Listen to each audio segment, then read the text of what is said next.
materi kita yaitu tentang ada Ibu.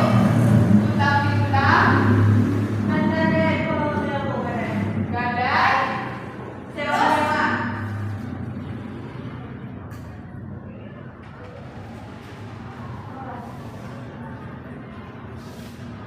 Iwala, Bu. Sewa penyewa, Iwala. upah banyak Bu, dan Iwala. banyak ya materi kita. Banyak lagi Bu. Ya, ininya ada SPT ya Bu. Oke. Nah, ada untuk jadwal pelajaran kita yaitu agar anak-anak itu nantinya mampu mengetahui apa itu tagih utang, gadai, sewa menyewa, upah, dan suara. Nah, sebelum kita memasuki materi ini, Ibu ingin mereview terlebih dahulu materi kita pada minggu lalu. Ada yang masih ingat materi kita tentang apa? Tentang tahara, Bu. Ya, tentang tahara. Ada yang tahu apa itu tahara? Itu bersuci dari hadas dan najis, Bu. Ya, tahara adalah bersuci. Macam-macam alat untuk bersuci masih ingat? Masih Bu, ada apa saja dulu? air, batu yang disuguh. Ya, berarti paham ya materi kita minggu lalu? Paham. Ya, materi kita sekarang yaitu utang piutang, gadai, sewa menyewa, upah, dan muamalah. Yang pertama kita lihat dulu utang piutang. Nah, anak-anak ini tahu apa itu utang piutang? Secara Bu, Apa? utang piutang itu memberikan sesuatu kepada seseorang yang dengan perjanjian bahwa dia akan mengembalikan sesuatu yang dipinjamkannya, Bu. Ya, betul.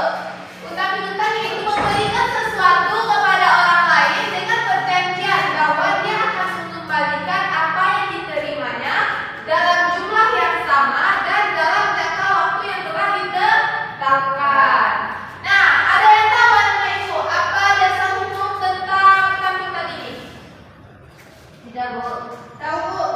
Apa Pak? Al-Baqarah ayat 245. Ya, Quran surah Al-Baqarah Al-Baqarah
Adanya lantas, Bu. Ya, adanya lah. Lantas. Pas. Adanya orang yang berutang, Bu. Ya, orang yang berutang. Orang yang berutang dan orang yang berutang. Berutang dan yang memberi utang. Yang ketiga adanya barang yang diutangkan.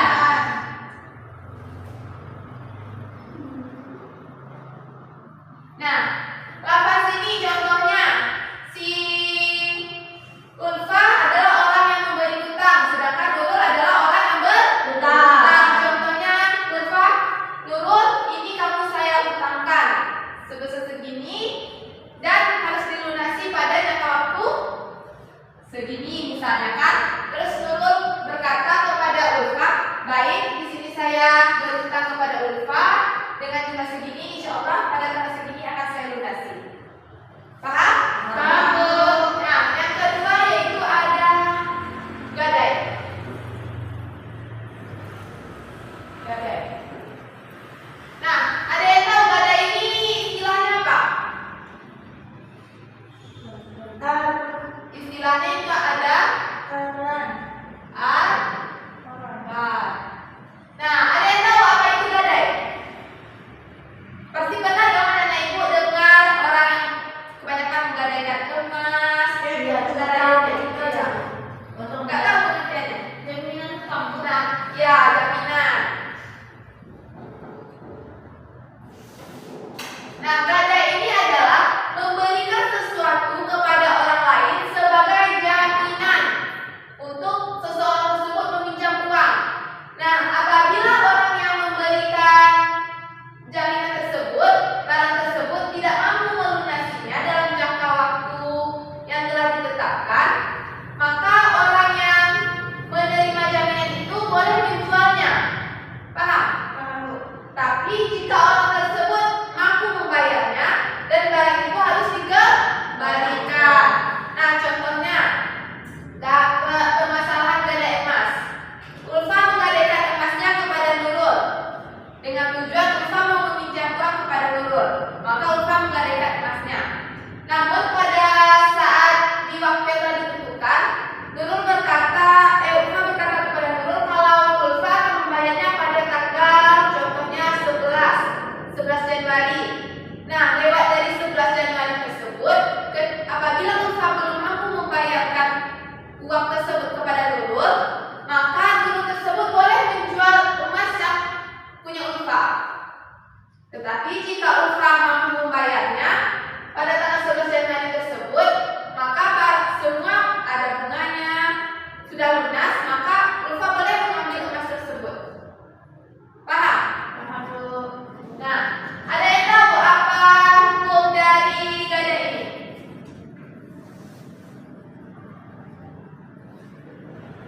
Ada yang tahu? Mubah. Nah, hukum gadai ini adalah mubah atau boleh. Apa saja hukumnya? Lantas, Bu. Ya, adanya lah. Lantas. Atau ijab kabul. Ya, atau ijab kabul. Yang kedua adanya orang yang menggadaikan dan orang yang menerima gadai. Yang ketiga adanya barang yang digadaikan. Ya, yang digadaikan itu jaminan. Nah, apabila semua rukun ini terpenuhi, maka proses penggadaian itu adalah sah. Tapi apabila ada tinggal salah satunya, maka itu menjadi tidak sah atau rusak. Nah, yang selanjutnya ada hiwala. Nanti ini satu kesatuan ya. Hiwala.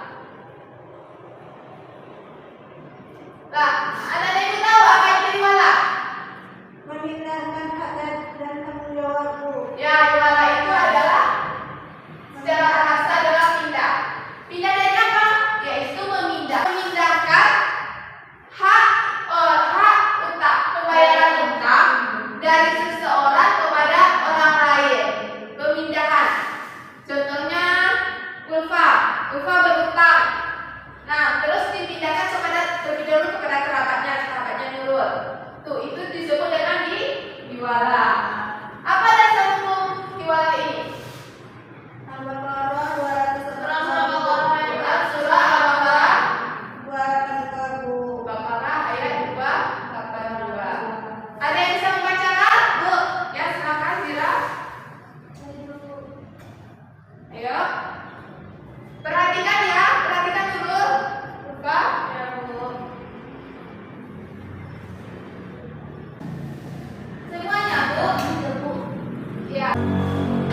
Yang artinya yaitu, wahai orang-orang yang beriman, apabila kamu melakukan hutang piutang untuk waktu yang ditentukan, hendaklah kamu menuliskannya, dan hendaklah seseorang penulis di antara kamu menuliskannya dengan benar. Janganlah penulis menolak untuk menuliskannya sebagaimana Allah telah mengajarkan kepadanya. Maka hendaklah dia menuliskan, dan hendaklah orang yang berhutang itu mendiktekan, dan hendaklah dia bertakwa kepada Allah Tuhannya, dan janganlah dia mengurangi sedikit pun daripadanya. Jika yang berhutang itu orang yang kurang akalnya atau lemah atau tidak mampu mendiktekan sendiri, maka hendaklah wakilnya, walinya mendiktekannya dengan benar. Dan tersaksikanlah dengan 2 orang saksi laki-laki di antara kamu. Jika tidak ada saksi 2 orang laki-laki, maka boleh seorang laki-laki dan 2 orang perempuan di antara orang-orang yang kamu sukai dari para saksi yang ada, agar jika yang seorang lupa, maka yang seorang lagi mengingatkannya. Dan janganlah saksi-saksi itu menolak apabila dipanggil, dan janganlah kamu bosan menuliskannya untuk batas waktunya, baik hutang itu kecil maupun besar. Yang demikian itu lebih adil di sisi Allah, lebih dapat menguatkan kesaksian dan lebih mendekatkan kamu kepada ketidakraguan, kecuali jika hal itu merupakan perdagangan tunai yang kamu jalankan di antara kamu, maka tidak ada dosa bagi kamu jika kamu tidak menuliskannya. Dan ambillah saksi apabila kamu berjual beli, dan janganlah penulis dipersulit, dan begitu juga saksi jika kamu lakukan, maka sungguh hal itu suatu kefasikan pada kamu. Dan bertakwalah kepada Allah. Allah memberikan pengajaran kepadamu, dan Allah Maha mengetahui segala sesuatu. Ya, terima kasih Zira. Bu, ya di sini Ibu jelaskan maksud dari Quran surah Al-Baqarah ayat 282 ini. Nah, pada surah Al-Baqarah ayat 282 ini Allah mengajarkan kepada kita, kepada orang yang berpiutang atau orang yang melaksanakan transaksi non kontan, untuk apabila proses tersebut harus dituliskan, karena pada sewaktu-waktu jika terjadi perbedaan atau pertikaian, maka yang dituliskan tersebutlah yang bisa menjadikan bukti. Nah, pada saat proses pemindahan ini harus ada saksi. Nah, saksi tersebutlah yang menyaksikan proses jualan ini sampai akhir, mulai dari awal sampai akhir. Bu, kalau tidak dituliskan nggak apa-apa? Nggak apa-apa, tapi alangkah baiknya dituliskan, karena kita kan tidak tahu apa yang terjadi nanti. Paham? Nah, apa saja rukun dari wiwalah ini? Yang pertama, adanya orang apa? Ada orang yang punya hutang, Bu. Ya, orang yang mempunyai hutang. Yang kedua, Orang yang memberikan hutang. orang yang memberikan hutang. 3, Orang yang bertanggung jawab terhadap hutang. ya orang yang bertanggung jawab Terhadap hutang.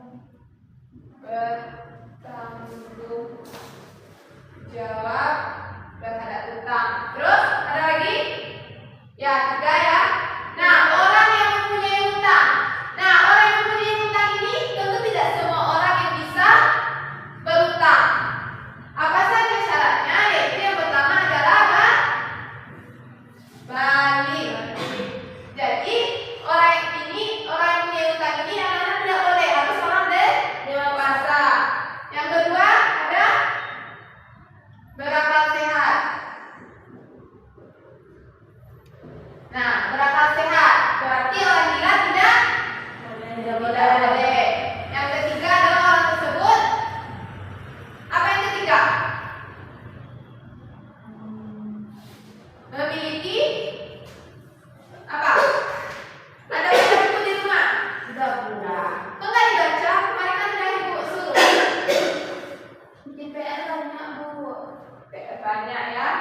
Ada apa? Syaratnya yang ketiga. Kemampuan bersama karakter. Ya, adanya kemampuan. Adanya kemampuan. Nah, adanya kemampuan dalam proses pelaksanaan akad. Selanjutnya orang yang memberi hutang. Apa saja syaratnya? Ada? Balik. Berakal sehat. Berakal sehat. Melaksanakan akad. Melaksanakan akad dan tidak ada unsur keterpaksaan. Dan orang tersebut mampu. Nah, orang yang bertanggung jawab. Sehat. Balik. Mampu finansial. Memahami pelaksanaan akad. Memahami pelaksanaan akad dan mengucapkan ijazah kabul. Nah, jika syarat-syarat ini tidak terpenuhi, maka tidak bisa orang tersebut bertanggung jawab. Nah, selanjutnya sewa menyewa. Ini paham ya tentang utang piutang, gadai dan jualan? Insyaallah, Bu. Ibu hapus? Ya, Bu. Ya.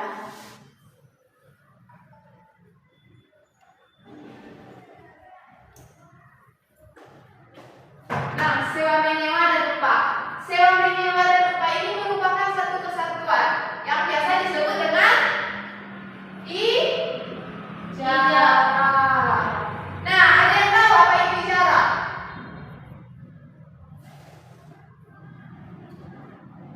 Ada? Enggak, Bu. Yaitu barang yang untuk dipergunakan untuk bermanfaat.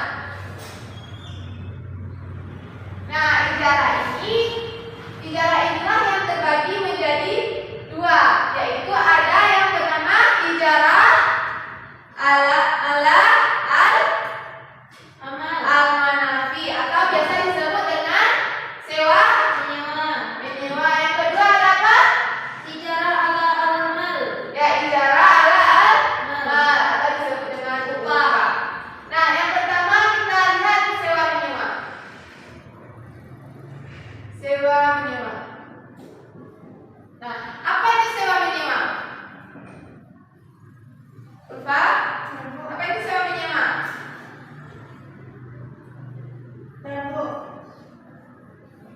Apa Zira? Berarti transaksi. Transaksi apa? Transaksi yang bermanfaat.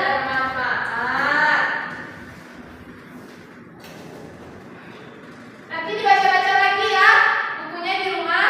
Ya, Bu. Jangan di bawah tidur. Seperti Transaksi itu. yang bermanfaat. Contohnya sewa menyewa ini apa? Contohnya nenekku menyewa mobil. Buat jalan-jalan ke pantai. Rental kamera mana, Bu? Apa? Rental kamera. Itu sama menyewa tuh, lupa. Bahasanya aja yang berubah. Rental ya. Rental. Yang kedua yaitu ada upah. Upah tadi disebut dengan apa? Ijarah ala al-mal. Ijarah ala al-mal. Nah, upah ini anak-anak ibu pernah dengar itu upah, apa itu upah, atau pernah memberi upah kepada orang lain? Pernah, Bu. Mendapat upah, Bu. Mendapat upah pernah? Pernah, Bu. Upahnya? Kau ikut aja. Bisa. Bisa lah bagi-bagi. Gak boleh, Bu. Nah, tadi anak ibu bilang anak ibu pernah mendengar kata upah, pernah memberi upah, pernah menerima upah. Nah, apa itu upah? Paham tapi susah dijelaskan, Bu. Upah, Bu. Iya.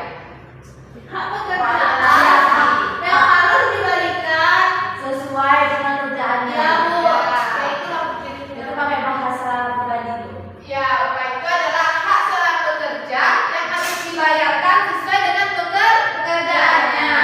Tapi yang harus anak-anak ibu perhatikan yaitu pada saat pemberian upah ini, kita tidak boleh menunda pembayaran upah tersebut. Paham? Kenapa, Bu? Karena apa? Pasti pernah dengar kan?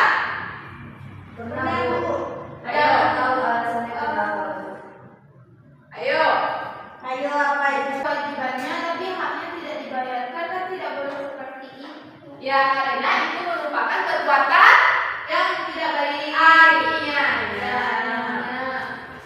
Masa dia udah bekerja, mana tahu dia butuh sekali uang itu kan, dia semangat bekerja. Tapi kita sebagai orang yang berupah justru malah menunda-nundanya. Oh, upah kita tidak diberikan, Bu. Tuh, kita gimana sama yang tidak tersentuh? Ya kita serahkan saja kepada Allah, semoga Allah membalaskan apa yang orang itu berbuat. Kita tidak boleh membalasnya ya. Ibaratnya biarpun orang seperti itu lebih baik kita tidak. Berarti pahamnya tentang utang piutang, gadai, sewa menyewa, upah dan jualan ini. Insyaallah, Bu. Oke, jika paham coba Ibu kasih kuis. Apakah anak-anak Ibu benar memperhatikan atau cuma paham-paham aja?